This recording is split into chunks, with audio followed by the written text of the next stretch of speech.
Alors après avoir annoncé la convocation d'un synode diocésain à cette belle journée du samedi 27 mai, il faut maintenant se mettre à la tâche, au travail. Il y a dans l'immédiat deux tâches principales. La première, c'est la préparation de la loi électorale, puisque le synode, c'est toute l'Église diocésaine qui est en synode, mais il y a des assemblées synodales qui seront chargées de voter des orientations qui seront ensuite promulguées par l'évêque.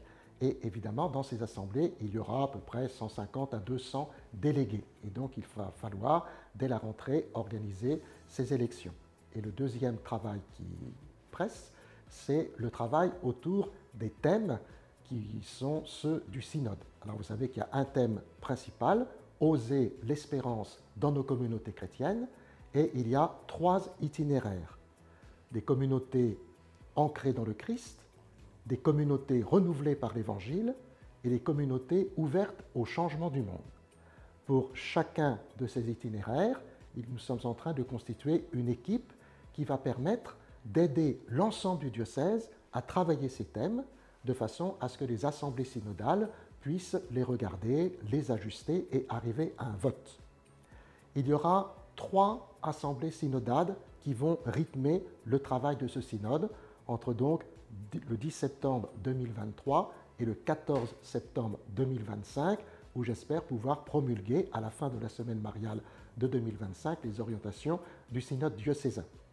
Une première assemblée aura lieu assez rapidement le premier dimanche de l'Avent, le 3 décembre 2023, pour que les personnes qui seront élues ou nommées ou de droit dans l'assemblée synodale puissent se retrouver, se rencontrer, donner au Seigneur tout ce que nous avons à recevoir et à lui donner, échanger et comprendre ce que c'est que d'être membre d'une assemblée synodale. Ensuite, il y aura un premier travail pour tout le diocèse sur chacun des itinéraires entre janvier et avril 2024, qui sera ajusté par les membres de l'assemblée synodale, qui se réunira pour une première assemblée en novembre 2024. Puis, après ces ajustements de novembre 2024, un second travail pour l'ensemble du diocèse, de façon à arriver à une assemblée synodale qui fera les élections pour voter les orientations du diocèse à l'Ascension 2025.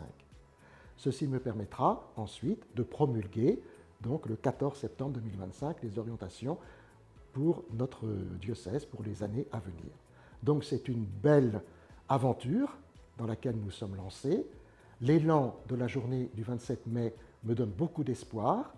La manière dont elle a été préparée par une équipe formidable me donne aussi de l'espoir que des personnes vont aussi se mettre en route parce que c'est un synode.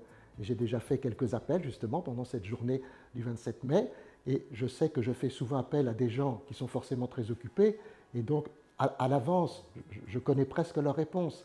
Et certains m'ont dit « Ah ben non, puisque c'est le synode, je vais voir et puis je vais essayer de m'investir pour le synode. » Ça, c'est quand même un fruit de l'esprit et c'est formidable. Et donc, j'espère que tout notre diocèse pourra vivre ce synode qui se terminera pendant l'année de l'espérance voulue par le pape François, puisque tous les 25 ans, il y a un jubilé, donc en 2025, le jubilé de l'espérance. Et pendant notre synode diocésain, se dérouleront aussi les étapes du synode des évêques à Rome sur la synodalité de l'Église.